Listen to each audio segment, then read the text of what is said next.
Harold Jacobs grew up in a cold, unwelcoming household. His mother, Brenda, was distant, while his stepfather, Trevor, provided the only warmth in his life. Trevor, a kind-hearted trucker, treated Harold as his own son, despite not being his biological father. Brenda, however, resented Harold, seeing him as a reminder of her past failures. This environment shaped Harold into a man determined to create a family that would never feel the coldness he experienced as a child. Despite his mother's emotional distance, Harold found comfort in Trevor's guidance, who taught him the values of hard work, respect, and love, principles that Harold held dear as he grew up. In high school, Harold met Sandra, whom he believed would help him build the loving family he always wanted. They married young after Sandra became pregnant with their daughter, Rebecca. Harold joined the Army, then transitioned to a security career, all to provide the best life for his family. But the foundation of love and trust he worked so hard to build wasn't as strong as he had hoped. Harold never saw himself as extraordinary. His job as a security officer often involved enforcing rules, dealing with unruly individuals, and handling the associated paperwork. Despite the challenges, Harold found satisfaction in his work and took pride in supporting his family. His wife, Sandra, a beautiful woman with youthful looks, worked at a local bank, eventually becoming a bank manager after attending community college. Together, they provided a stable life for their daughter, Rebecca. Harold and Sandra were both 18 when Rebecca was born. With help from their families, they managed to care for Rebecca, eventually moving into their own home. Harold joined the Army after high school, serving 4 years before landing a security job with an armored truck service. Over time, he worked his way up to become the regional director for a large, world-renowned security company in the Northeast. Meanwhile, Sandra's career at the bank brought additional financial stability to the family. Rebecca, now 17, was once the center of Harold's world, but their relationship grew strained as she got older. Since turning 12, Rebecca had become increasingly rude to Harold, a change that deeply hurt him. He chalked it up to typical teenage rebellion, but it felt different. One incident that stood out was when Rebecca was 12 and Harold asked her to go to bed. She responded with a defiant, "Why should I?" Another time, at 14, she publicly embarrassed him by yelling, "The only embarrassing thing is being around you," when he asked her to change a revealing outfit at a block party. Her Sweet 16 was particularly memorable for Harold. He worked tirelessly, pulling triple shifts and working back-to-back 17-day stretches to save up for a down payment on a used 2014 Chevy Impala for her birthday. Despite all his effort, Rebecca's reaction was dismissive. "Gee, thanks I guess, Dad." Harold was hurt by her ingratitude, and though he managed to hold back his anger, the memory lingered. Later, Rebecca allowed a boyfriend to drive the car, which ended in a crash that totaled it. Though Harold was relieved she was unharmed, seeing the wrecked car brought him to tears, as all his hard work seemed wasted. Harold often found himself alone in disciplining their daughter, Rebecca, as his wife, Sandra, never supported him. She would only intervene to excuse Rebecca's behavior and criticize Harold. After a long day of work, Harold was heading home, but he found some comfort in knowing he had saved up to surprise Sandra with a trip to Jamaica for their anniversary. They had planned this trip for years, but never found the time. Harold loved his wife deeply and looked forward to surprising her. Driving home in his 2024 Chevrolet Camaro, Harold reminisced about how he, Sandra, and his friend would debate whether Ford or Dodge was better. Despite the challenges, he loved his wife and daughter and cherished his family. As he approached his house, he reflected on the struggles he'd faced, but felt grateful for his family. When he walked in, he saw Rebecca coming down the stairs in a revealing outfit. Concerned, he asked, "Where are you going dressed like that?" Rebecca, rolling her eyes, replied, "Going to the movies and then a house party in Lafayette, I told you." Harold, ignoring her attitude, responded, "You didn't mention a house party. If you had, I would have said no. And there's no way I'm letting you go out dressed like that. You're grounded." Rebecca was outraged. "Grounded? For what? My clothes?" Harold calmly explained, "It's not just the clothes. You're grounded because you're failing math despite my warnings. And for skipping school to hang out with friends. That's why." Rebecca's anger boiled over and she spat, "You pathetic excuse of a man. Mom and I should have left you years ago." Without thinking, Harold backhanded Rebecca, sending her onto the couch. Shocked by his own action, he stared at her with a cold intensity. He then spoke firmly, "If you live under my roof, you follow my rules. I won't tolerate disrespect in my home. Do you understand?" Terrified, Rebecca nodded. "Yes, sir." "Good. You're grounded for 3 weeks. Now go to your room." Afterward, Harold went to the fridge for a beer, bracing himself for the argument he knew would come with Sandra. After finishing his drink, he knocked on Rebecca's door. Hearing her small voice, he entered and saw she had been crying. Despite everything, she was still his daughter, and he loved her. "Honey, I'm sorry I slapped you. It shouldn't have happened. But when you called me a loser, something in me snapped. I love you, but I won't be disrespected in my own home. If something is bothering you, we need to talk about it. I'll always love you." Rebecca, though still upset, didn't respond. Harold kissed her forehead and left the room. An hour later, Sandra sped into the driveway, furious. The moment she walked in, she demanded, "Who the hell do you think you are, slapping our baby like that, Harold?" Harold remained calm but firm. "Good evening, honey. Welcome home. How was work today?" I asked because you skipped greeting me, as you often do lately. To answer your question, I'm her father, and while I love our daughter, I won't tolerate disrespect in the home I provide for our family. Sandra's eyes narrowed, irritated by Harold's firm stance. She took a breath and asked, "Sandra called me at work and said you slapped her. Is that true?" Harold read her expression before replying, "Yes, I did. I slapped her hard enough that she landed on the couch. She needed to understand that her behavior is unacceptable." Sandra was shocked, covering her mouth in disbelief. "So, you're just going to slap our daughter around when she talks back?" Harold's anger grew, though he remained calm. "No, but I will discipline her when she disrespects us. Did she tell you why I slapped her? Or did you just take her word for it?" Sandra looked down, unable to respond. Harold continued, "She was dressed inappropriately for a party she never mentioned, and has been skipping school all week. Did you know that? The principal called me today, but you didn't check the missed calls or texts, did you?" Sandra admitted quietly. "No, I didn't." "At least you admitted that. But that's not why I slapped her. I did it because she called me a stupid, pathetic excuse of a man and said you both should have left me years ago." Sandra was stunned. "She said that to you?" "Yes, our daughter said that to my face. This isn't the first time she's disrespected me, and you've always been there to shield her from the consequences. I'm not perfect, but I work hard for this family. I wake up at 4 a.m., work 60 hours a week, and handle endless complaints, contracts, and clients. Yet, I still make time for every school event, every game, and I help with her homework. But when I discipline her for crossing a line, I'm the bad guy?" Sandra was speechless, seeing the pain and anger in Harold's eyes as he spoke. He took a deep breath and said, "I'm going for a drive. I need to clear my head." He left, leaving Sandra stunned in the living room. Harold drove aimlessly, needing to escape. He felt like an ATM or doormat to his family, wondering how things had gone so wrong. Suddenly, his phone rang. Expecting it to be Sandra or Rebecca, he saw it was his mother. He answered, only to be met with her angry voice. "What in the hell is wrong with you?" "Hi, Mom." "Don't hi, Mom, me. Sandra and Rebecca just called. They said you struck Rebecca and cursed out Sandra. Have you lost your mind?" "No, Mom. Just my patience." With that, Harold hung up. Harold loved his mother to a point, but their relationship was strained.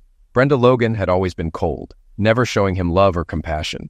His father abandoned them when Harold was born, and Brenda made it clear that she believed Harold was no good, just like his father. There was no nurturing bond between them, and she never hesitated to remind him of her low opinion of him. Harold's life changed when his mother met Trevor Jacobs when Harold was 1. Trevor was a beacon of love for both Harold and Brenda. Trevor treated Harold as his own, teaching him life lessons, and even defending him when Brenda was too harsh. Although Brenda never showed Harold much love, the misuse eventually stopped, and they merely tolerated each other. Trevor loved Harold so much that Harold took his last name.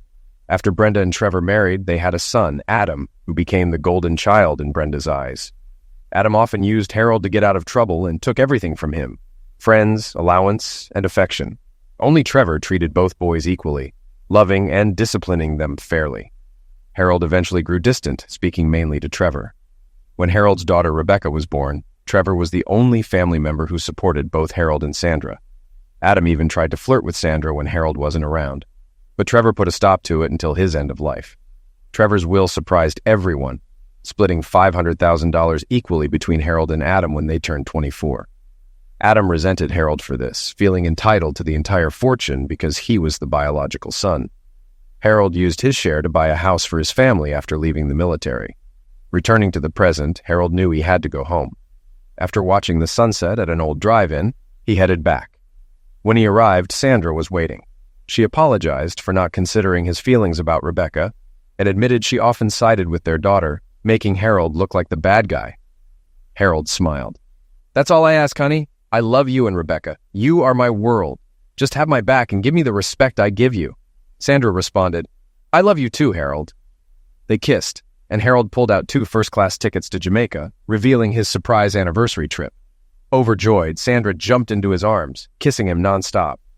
In the days that followed, things improved in the Jacobs household. Sandra stopped undermining Harold and respected his role as the head of the family. Although Rebecca still wasn't speaking much to Harold, her attitude improved. She stopped skipping school, and her grades began to recover. Even Harold's mother eased up on her nagging calls. Harold noticed his brother Adam visiting more often, which seemed to lift Rebecca's spirits, but otherwise, things were going well. One day, while cleaning the house before their trip, Harold and Sandra were organizing the garage and attic. Rebecca was upset about being left out of the trip, but kept her feelings to herself after their recent conflict. Harold, working in the attic, came across old photo albums, sparking nostalgia as he looked through childhood photos, wedding pictures, and memories of Rebecca growing up. Just as he was about to put the photos away, he found a plastic bag containing a bundle of letters and a large brown envelope. As he read the contents, his heart sank, and his world shattered. The letter Harold found shattered him. "My dearest love, Adam. Last night was magical. I've never felt anything like it. Your touch is like an artist creating a masterpiece. Nothing compared to Harold. I just want you in my arms. Yours always, Sandra." Harold was devastated, realizing Sandra loved Adam. "I've been married to her for over 20 years and she does this to me," he whispered, his world crumbling. He found more letters from Adam expressing love for Sandra and hinting at their affair, even mentioning that Rebecca had Sandra's eyes. Then Harold discovered a DNA test proving Rebecca wasn't his biological daughter. He felt betrayed and numb, wondering if his entire family knew the truth.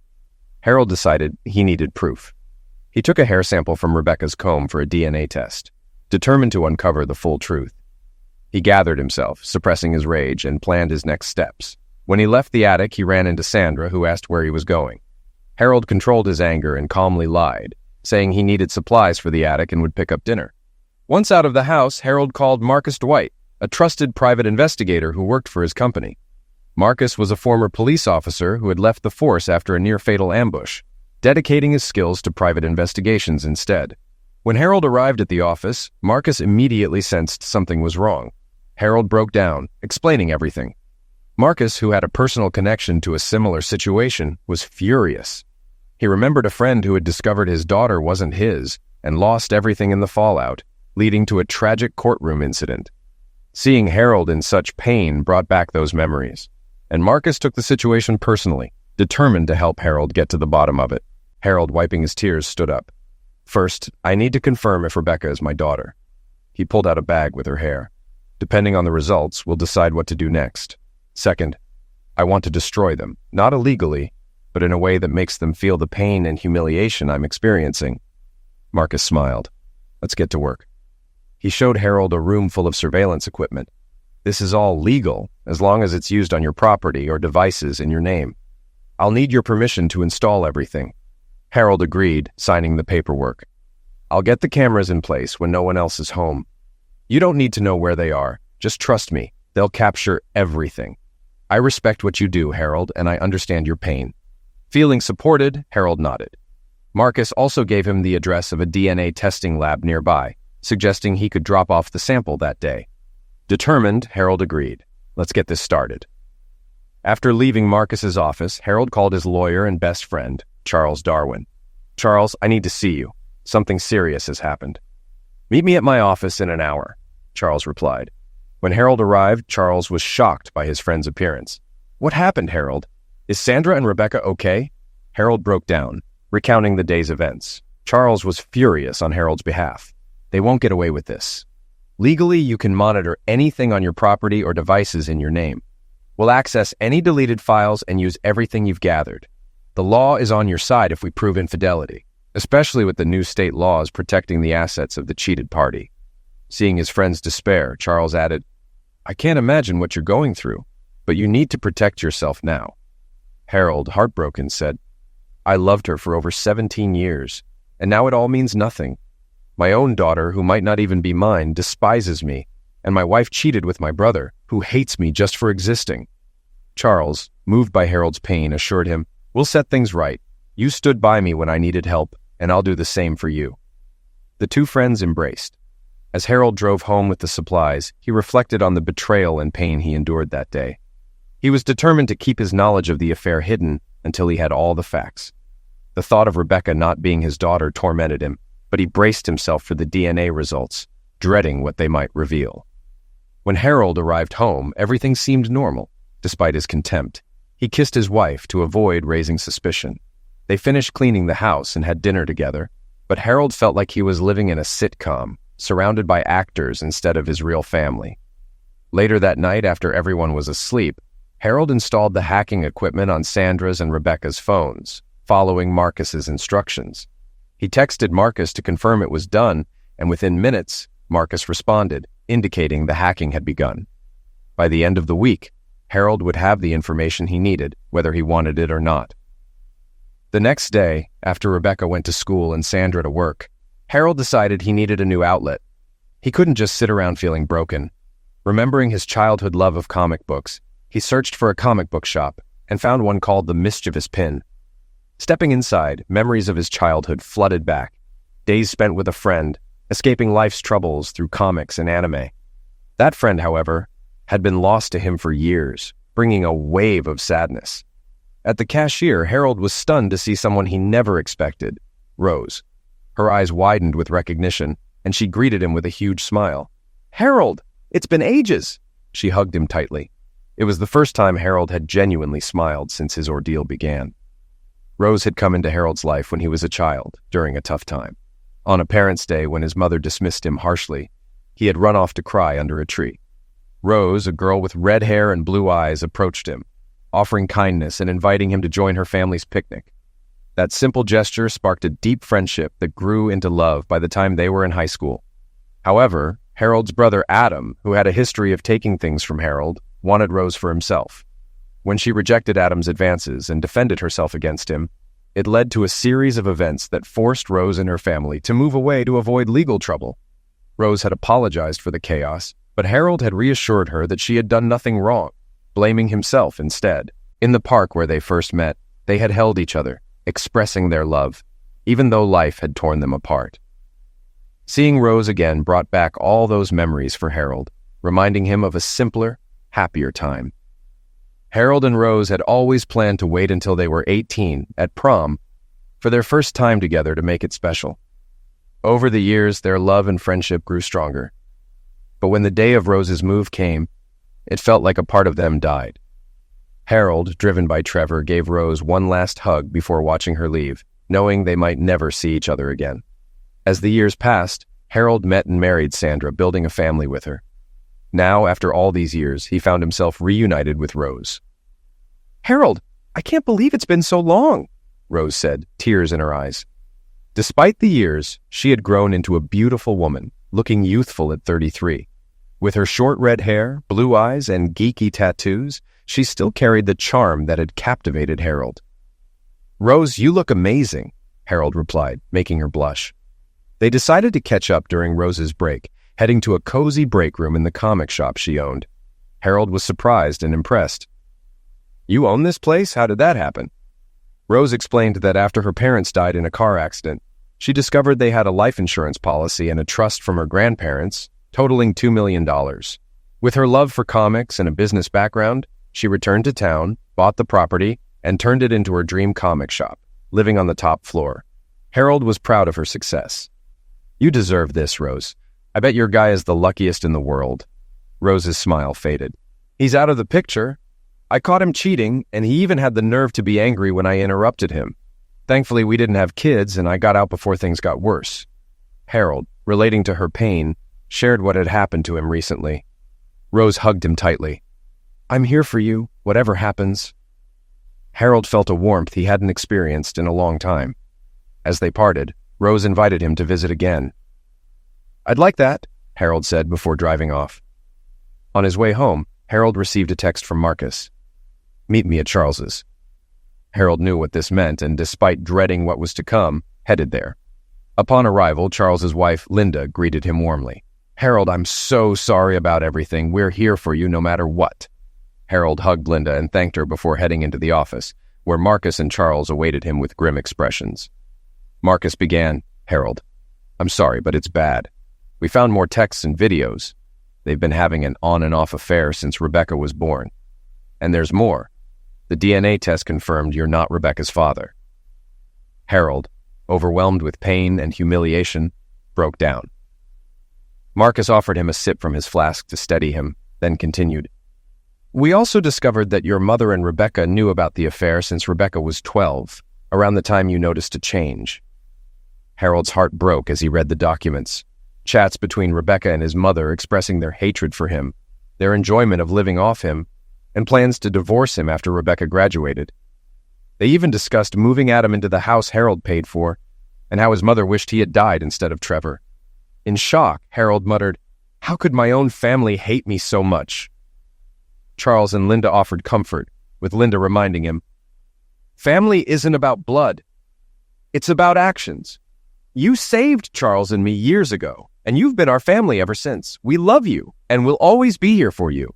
Harold, resolved, told Charles, "We go scorched earth." Charles nodded. "How do you want the paperwork sent?"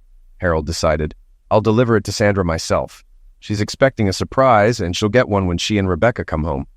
I used to love my daughter, but now I can't even stand to hear her name." Charles agreed, asking about Adam. "I want him to get some bad news while he's at work," Harold replied. Charles smiled at the plan. "Consider it done."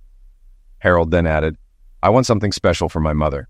I'll deliver the divorce papers myself during Rebecca's party in front of everyone. I want them all to see that Adam isn't the golden child they thought he was." Charles, initially surprised, supported the idea. "I'm on board." Harold maintained his composure, planning to keep up appearances until their anniversary trip. "I'll confront Sandra then and decide what to do after." Everyone agreed, and Linda reminded him, "We love you and are here for you." On the day of the trip, Harold maintained the facade. The night before, Sandra initiated closeness, and Harold responded with aggression, treating her without affection. Afterward, Sandra, satisfied but shocked, asked, "What's gotten into you?" Harold coldly replied, "Just something I needed to get out of my system." As they prepared to leave, Adam and their mother Janet arrived.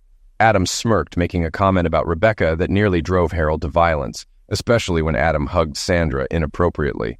Harold restrained himself, knowing he needed to keep the element of surprise. He avoided his mother, knowing any interaction might raise suspicion. After loading the Camaro, they headed to the airport. As Harold gazed out at the island below, hearing the captain announce their landing, he thought about how he would confront Sandra and whether she would be honest with him. He planned to maintain the facade of a loving husband until then, hoping she would at least tell him the truth. The resort, called the Hidden Treasure, was stunning, with beautiful views, luxurious amenities, and perfect settings for couples. Knowing this trip marked the end of his marriage, Harold decided to make the most of it. He and Sandra enjoyed their time, exploring trails, beaches, and nightclubs.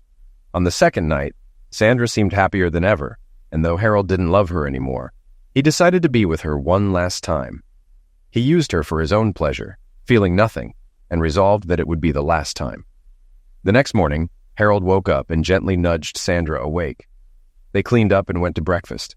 As they ate, Sandra said, "Harold, this trip has been amazing. I love you.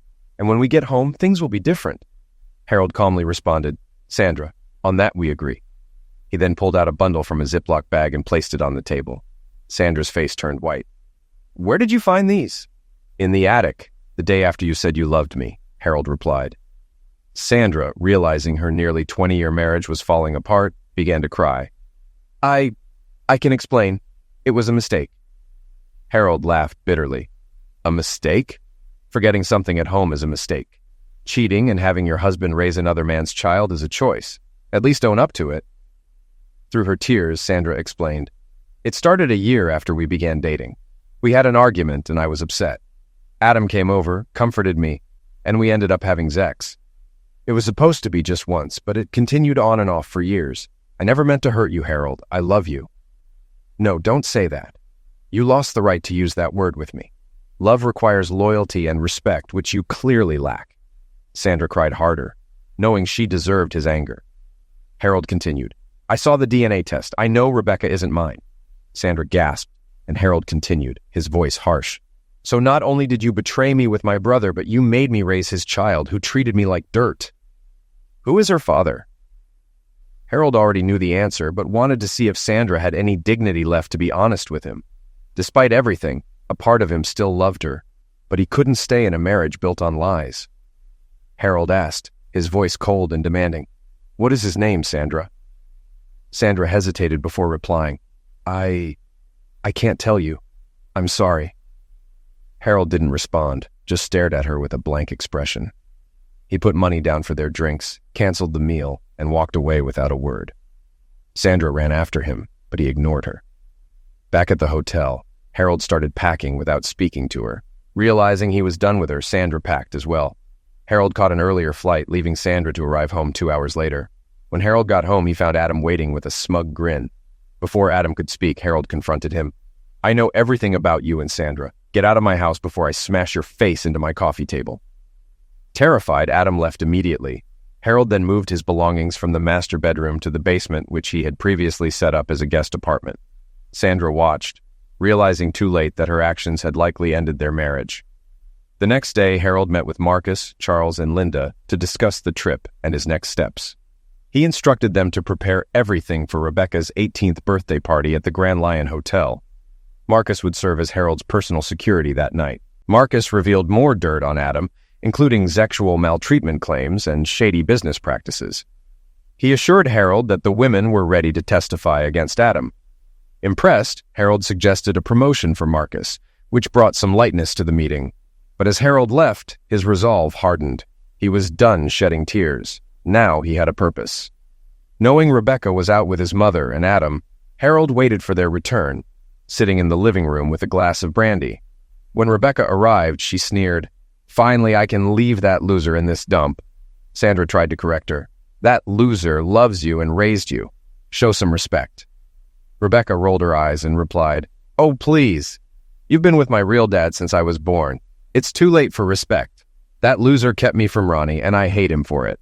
From the shadows, Harold spoke up. "Rebecca, why don't you tell me how you really feel?" Both women froze in terror as they realized Harold had heard everything. Rebecca shrank, realizing her cruel words had been overheard by the very man she had just insulted. "Harold, it's not what you think," Sandra tried to explain. "She just misspoke." "No, she said exactly what she meant," Harold replied, stepping closer. The women huddled together as he continued. "I know everything, Sandra. I know Rebecca isn't my daughter but Adam's. I know my mother knew about the affair since Rebecca was 12. You told Rebecca I was having an affair and that Adam was comforting you, all to cover up your own shame." Harold turned to Rebecca. "I don't know what I did to make you hate me, Rebecca. I loved you with all my heart.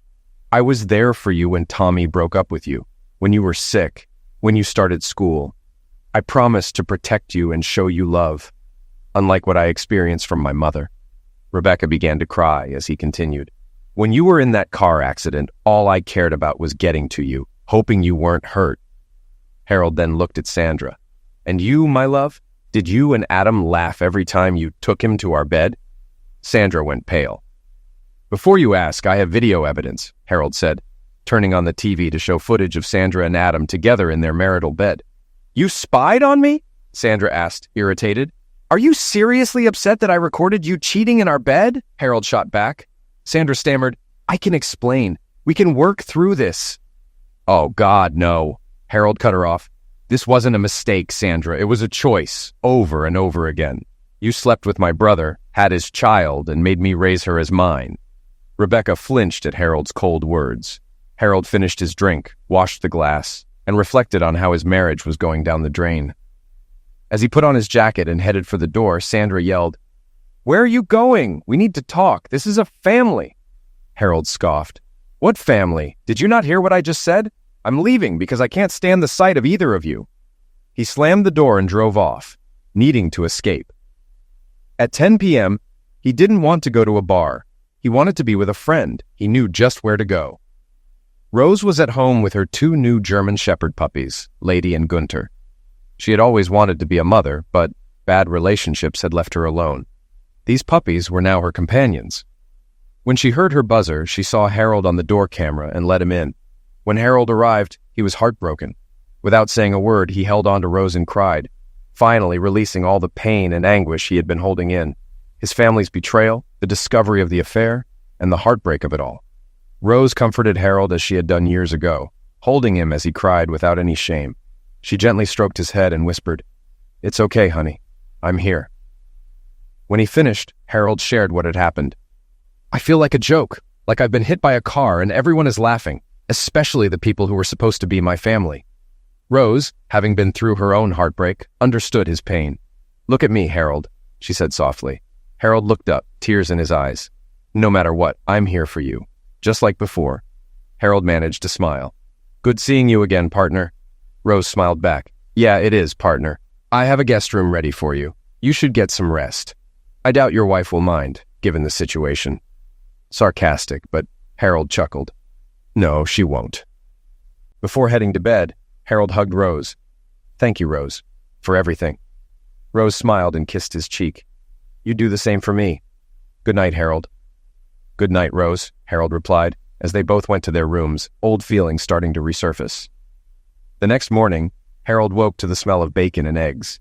Entering the living room, he saw Rose cooking, her 2 puppies by her side. "Good morning, handsome. Hope you don't mind Spam, onions, and cheese in your eggs. Got bacon and toast, too," she said warmly.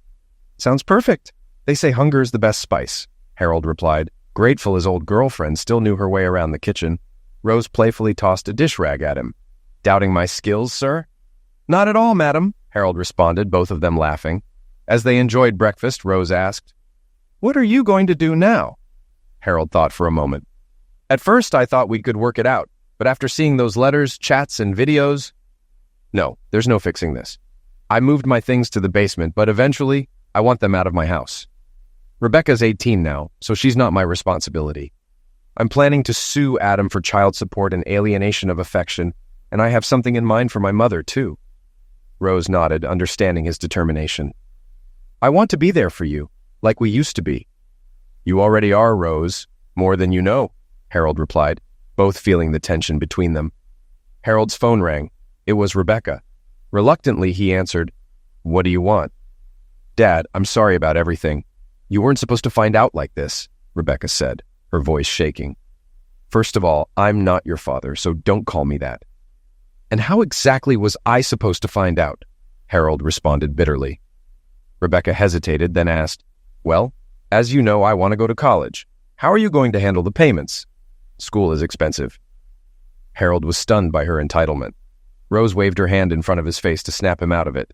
Slowly, Harold responded, "Let me get this straight. After you and your mother show me how unappreciated I am, and reveal that I've been raising another man's child, a child who hates me, you have the nerve to ask me to pay for your college?" Rebecca, unfazed, replied, "Just do it already. You're legally my dad, so you're obligated to help me." "Screw you," Harold snapped. "You're an adult now, and I'm not obligated to do anything. If you want to go to college, ask your real dad to pay for it. Don't ever contact me again." He hung up and blocked her number. Turning to Rose, Harold said, "I need to get things started. I think..." Neither Harold nor Rose could deny the feelings between them. Their eyes met, filled with desire, and soon they were kissing. Genuine, passionate, and full of love. Suddenly, Harold pulled back, stopping the kiss. "Rose, I'm sorry. You're hurting. And I took advantage. I should have..." Harold gently placed a finger on her lips. "You have nothing to apologize for, Rose. It's clear our feelings never really went away, just took a long nap. Rose, I love you. I never stopped. And I never stopped loving you, Harold. From the day we parted until now," Rose confessed, her voice filled with emotion. Harold brushed her hair aside and wiped away a tear. "But I respect you, Rose, and my vows. I need to give Sandra the divorce papers first. That happens tonight. If you want us to be together, please respect my wish to stay faithful until this is over. If that's too much, I understand." Rose kissed his cheek. "I've waited over 17 years. I can wait a little longer." They hugged, and for the first time in a while, Harold felt hope. He left, showered, and prepared for Rebecca's birthday party at the hotel. As he dressed, he realized there was no point in dwelling on the past. He could only move forward. When he arrived home, workers were preparing for the party. Oh, great. Rebecca's birthday. Just what I needed, he thought. His phone rang, and seeing the caller ID, Harold sneered. He thought about ignoring it, but remembered his phone was tapped for evidence. "You piece of crap! What have you done?" Adam's voice screamed through the phone. Harold played dumb. "Hello, Adam, what are you talking about?" "Don't play dumb. I got called into HR today. OSHA and the Department of Labor were there with my supervisor. 3 women filed complaints against me, and this time it stuck. I'm suspended. This isn't supposed to happen," Adam ranted. Harold's voice turned cold. "If by fun you mean maltreating them, then this is exactly what should happen." Adam paused, realizing he had revealed too much. His tone became venomous. "Who the hell do you think you are? I'm your brother, Adam. I'm the guy whose wife you screwed. How could you do that to me? You've hated me my whole life." "Why?" Adam continued coldly. "You were born. Dad loved you even though you weren't his. That time with him should have been mine. You were perfect, good grades, friends. I was just your little brother. So when I had the chance to take Sandra, I did. I made her feel alive while you were focused on your own life. We had Zex while you were in boot camp, and I laughed at turning you into a loser." His voice filled with arrogance. Adam added, "I don't know how you messed with my job, but if I get fired, I'll liquidate you. Understand?" Harold smiled, grateful for the recorded evidence. "I hear you loud and clear, Adam." Adam tried to regain control. "Good. Now you'll go to the party with Sandra and Rebecca. You'll play the happy husband and keep up appearances. Do we understand each other?" "Crystal," Harold replied calmly. Adam hung up, thinking he'd intimidated his brother. But Harold laughed, knowing Adam had just handed him enough evidence to press serious charges, including parental fraud and alienation of affection. Initially, Harold planned to skip the party, but now he saw an opportunity. "Time to show the world my loving and caring family," he thought with a smile. Harold arrived at the hotel in his freshly polished Camaro, handing the keys to a valet who admired the car. Harold joked, "Careful with the drool, I just had it waxed." The valet, embarrassed, started to apologize, but Harold gave him a $100 tip. "It is a nice car. Thanks for appreciating it. Can you park it close to the exit? I don't think I'll be staying long." The young valet smiled and agreed to Harold's request. Inside, Harold found the ballroom to be extravagant, with a beautiful sculpture in the center and a bar nearby. Waiters served drinks to those over 21, identified by purple bracelets, while a DJ played music for the dancing crowd. Harold had to admit it was an impressive setup. He soon spotted his lawyer, Charles, and his PI, Marcus. Marcus blended in by wearing maintenance clothes, while Charles was dressed in a sharp suit. Harold briefed them on the situation and instructed them to set up the equipment. "If anyone asks, you're just part of the staff," he said. Guests began to arrive, including Sandra, Rebecca, and his mother, Janet. Janet, always vain, looked as polished as ever, but her character remained rotten. When she saw Harold, she sneered, "So, you finally came to your senses and showed up for Rebecca's special day. At least you did something right." Harold ignored her and mingled with the other guests, which included Rebecca's friends, her boyfriend, relatives, and even his grandfather. His grandfather, though in his 80s, still commanded respect, especially from Janet, who was on her best behavior around him. The party went smoothly with dancing, drinks, and lively conversation. When it was time for birthday speeches, Adam arrived just in time, smirking at Harold as he passed by. Sandra avoided Harold, clearly ashamed, while his mother looked at him with disdain, as usual. As Rebecca began her speech, she glanced at Harold with clear disdain. "Good evening, everyone. Thank you for coming." Applause followed, and Harold took a sip of his drink. Marcus leaned in and whispered, "Everything's ready. Nice move making this an 18 and up party." Harold smiled. "Yeah, it was," Rebecca continued, her smile turning cruel. "Family isn't just about blood. My own dad, for example, doesn't want to support my dream of becoming a nurse. He's punishing me for his argument with my mom. What kind of father does that?" The mood turned tense as judgmental stares focused on Harold. But Harold remained calm. Then he began to clap slowly as he walked to the center of the room. "Brilliant! My daughter, everyone? That's rich," he said sarcastically. The room fell silent, all eyes on Harold. He began, "I traveled 1,500 miles to see my daughter born. From that moment, I vowed there was nothing I wouldn't do for her. She was my heart, my sun, and my moon. But somewhere along the way, something changed." Harold then revealed a remote and played a projector, displaying messages that exposed Rebecca's knowledge that Harold wasn't her father, her manipulation, and her role in hiding her mother's affair with Adam. The screen showed how she called Adam daddy and mocked Harold behind his back. Rebecca was horrified. "And now," Harold continued, "let's talk about my wife. I loved her since high school, gave her everything. But while I was serving our country, she was having an affair with my brother." Harold played a video showing his wife and brother having sex in their marital bed, with his brother mocking him during the act. He also displayed chat logs and videos revealing their plans to drain his funds and kick him out of his own home through divorce. They openly professed their love for each other, treating Harold as a mere inconvenience. Sandra screamed in shock and shame when she saw the evidence. Harold walked over to her and handed her a vanilla envelope. "I want a divorce, Sandra," he said coldly. "I sold the house too. It's in my name. And since we're in an at-fault state, you have no say. The locks have been changed, and you have until the end of the week to collect your things. I'm being more generous than you deserve. You can keep your $401k and we'll split the marital assets. I sold the house for $2,000, so you have some money for groceries and gas. I want nothing to do with a place filled with lies, and I want nothing to do with you. What you did was selfish and cruel. You let my brother screw you and had me raise his daughter, who took joy in being cruel to me." Harold's voice hardened. "If you fight me, I'll destroy you with the evidence I've shown, and more that I haven't. You'll lose everything, and Adam will have to sell you off to make rent. Maybe your daughter can wash dishes while you sell yourself to get by. You promiscuous." Sandra fled the ballroom in embarrassment, with her daughter following. Harold continued to address the stunned crowd. "Now, let's talk about my blood-related family," he said. "Rebecca was right. Blood doesn't make you family. Meet my brother Adam.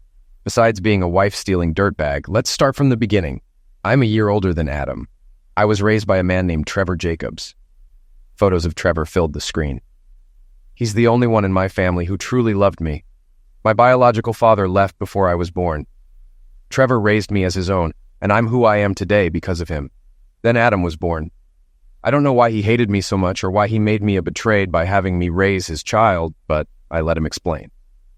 Harold then played the recording of his earlier conversation with Adam, revealing Adam's jealousy, his wish for Harold's end of life, and his belief that Harold had no right to their father's love or money.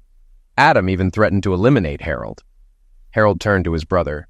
"You don't need to worry about being my brother anymore because, as far as I'm concerned, you were dead to me the moment I found out you were screwing my wife." Adam lunged at Harold, but Harold ducked and knocked him with a strong punch to the ribs, causing Adam to collapse.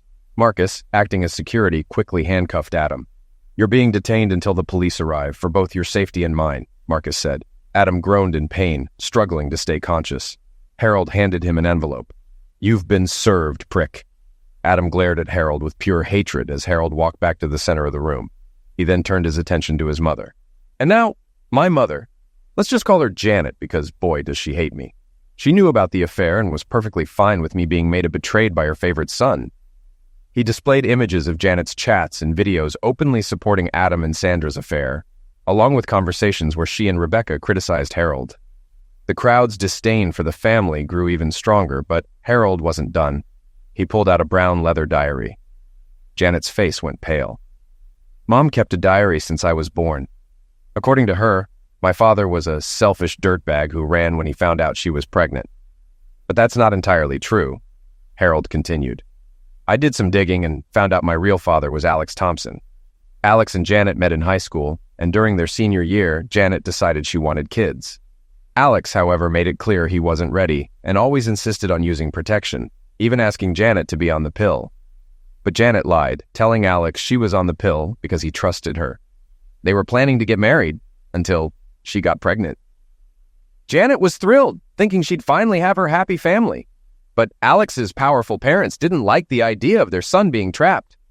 They hired top lawyers to tell her she could keep the baby, but she'd be raising it alone." Harold paused, observing the crowd's reaction, then continued. "Alex signed away his parental rights, shattering Janet's dream of a perfect family. From that moment, she truly hated me even before I was born. She wanted to get rid of me, but my wealthy grandfather stepped in and threatened to disinherit her. So she had me, though she didn't even want to hold me after I was born. And here's the kicker. Janet had a neighborhood friend who would visit when Dad wasn't home. Yes, she cheated on him." Harold continued. "One day I saw her friend, let's call him Rusty. Rusty liked hanging out with me, particularly when Mom or Dad wasn't in the room. Rusty one day came into my room when I was asleep. Anyway, I woke up to see Rusty with his hand touching me in ways no should be touched. The crowd gasped, but Harold continued, his voice steady. When I told my mom about it, she slapped me and threatened to send me away where no one, not even Trevor, could find me. She accused me of lying. I always thought mothers were supposed to protect their kids, but I got the opposite. People in the audience began to cry, and Harold shed a few tears himself. Now, you're probably wondering, why should we believe you? Watch the screen. The screen showed videos and recordings backing up Harold's story, his father's account, Janet's own words expressing her regret and hatred, and diary pages confirming everything. The crowd grew somber. Some cried for what Harold had endured, while others looked on with disdain for his family. Harold approached his mother. I had no choice in being born, and the only real family I had wasn't even related by blood. But I want you out of my life, for good. No more calls, no more texts. And when you take your last breath, I want you to know you'll die alone. If you weren't so full of hate, you could have been surrounded by love and people who cared. But now, the only ones around will be those waiting to take your body away. Janet was speechless. Harold placed the microphone on its stand and addressed the crowd one last time. Thanks for coming, everyone. Have a good night. As the police arrived to take Adam away, Harold turned to Sandra and Rebecca. We have nothing left to discuss. We are no longer family in any sense of the word. If you have any questions, talk to my lawyer. I want you both out of my house and take that mother-in-law of yours with you. Janet, regaining her composure, tried to insult him. You sorry excuse for a man. The moment you walk out of here, you're no son of mine. Harold looked at her with a cold expression and said, I'll gladly take that role. Then he turned and flipped her off. Harold thanked Marcus with a hug and handshake. Thanks for everything. Marcus smiled. If I could get some PTO out of this, I'd appreciate it. Harold grinned. Consider your 2 weeks vacation approved. Just let us know when you want to use it. Marcus nodded, then asked, Are you going to be all right? Something tells me you don't want to be around here. Do you have somewhere to go? Harold nodded. Yeah, I've got a place. Later that night, Rose awoke to the buzz of her apartment door. Seeing it was Harold, she let him in. Without a word, they embraced and kissed with a passion they hadn't felt in years. They made love for the rest of the night. The next morning, Harold woke up with Rose lying on his chest. When she woke, she smiled and kissed him. Good morning, sleepyhead. Good morning, beautiful, Harold replied. As she lay on his chest, Rose asked, How did last night go? Harold sighed. It felt like watching a beautiful lie die. But for once, the truth is actually better than the lie could ever be. Rose kissed him gently. I love you, Harold. I never want to lose you again. I'll fight to keep that from happening. Harold held her close. I feel the same way, but I have a bit of a problem. Rose looked concerned. What is it? Harold sighed. I sold my house and found myself homeless. Could I stay here for a while? It won't be long, I promise. I just need to... Before he could finish, she kissed him repeatedly. Stay as long as you want. You don't even have to ask. They laughed together, their passion for each other growing as they spent the day making love. As the week went by, Harold started his new life. He moved his belongings from the house the next day, leaving Sandra's and Rebecca's things in a storage container in front of the house.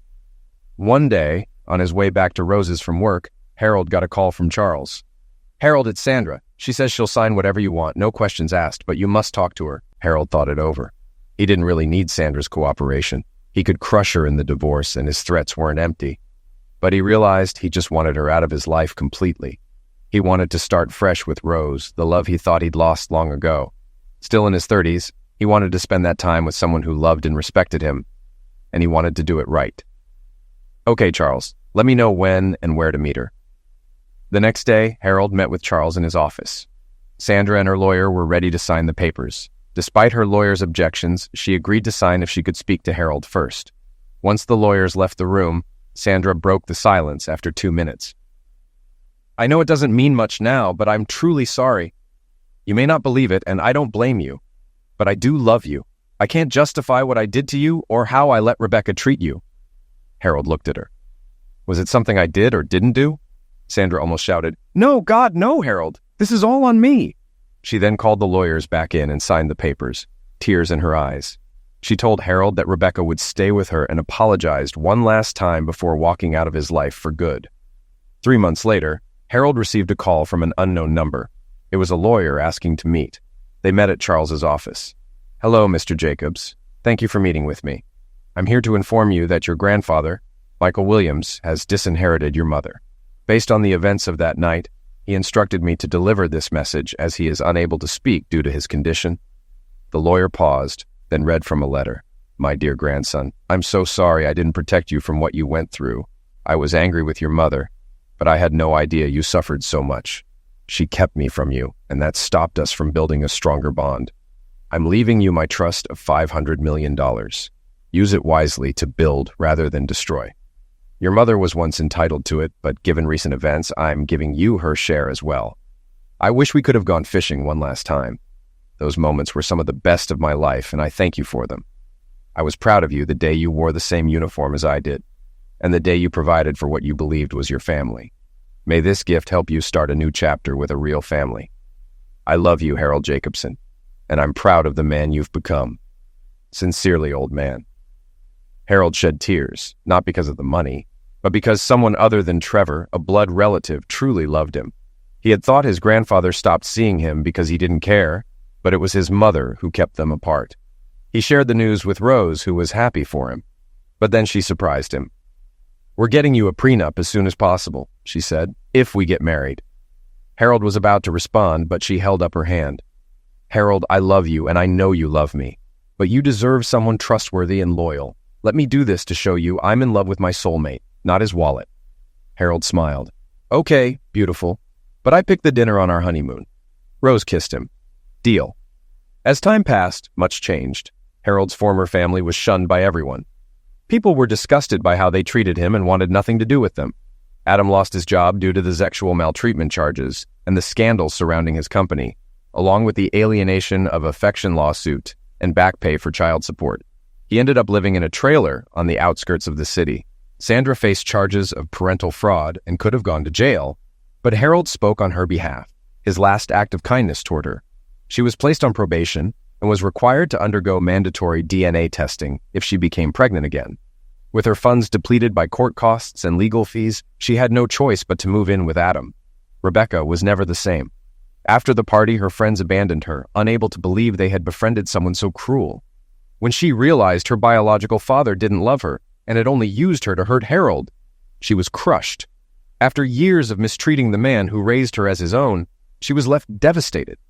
Unable to afford college, she became a dishwasher at the same hotel where her birthday party had been held. She tried to ask Harold for forgiveness, but he refused to have anything to do with her. Janet was shattered after Harold's confrontation at the party. No one in the family spoke to her again. After Harold left, her father slapped her and disowned her for what she did to Harold. For someone like Janet, who valued image above all, this was the ultimate blow. She suffered a heart attack in a hotel room, and, as Harold had predicted, the only ones present at her funeral were the priest and the gravedigger, 7 months later. A very pregnant and radiant Rose walked down the aisle at a small, outdoor wedding, surrounded by spring leaves and a gentle breeze. Her white dress with floral details perfectly complemented the natural setting. Charles served as the best man, Marcus was a groomsman, and Linda, Marcus's wife, was a bridesmaid. The wedding wasn't extravagant, but it was exactly what Rose and Harold wanted, beautiful and heartfelt. Months later, Harold welcomed the birth of his twins, Jack and Sally. Jack had Harold's nose, and Sally had his eyes. Although Rose insisted on DNA testing, Harold already knew they were his. Overwhelmed with emotion, he embraced his wife and children, saying, "My family, I love you so much. Thank you for being in my life." Rose hugged them all and replied, "Thank you for being you, baby. We love you too with all our hearts. I'll remind you of that as long as I live." 1 year later, Harold sat on a bench overlooking their large backyard, watching Rose play with their dog Gunter while Lady lay beside him with Jack and Sally. Their smiles filled him with warmth. Rose returned to him and shared a loving kiss. With their combined efforts, the couple expanded their business by opening 3 more stores in the city while keeping the original one. They rented out their old apartment to new employees at a discounted rate. Harold's success in the stock market led him to become the owner of his company, with Marcus as the national director, overseeing more sites across the country. As Harold admired his beautiful wife in her red and black sundress, he thought, "I'm the luckiest man on earth."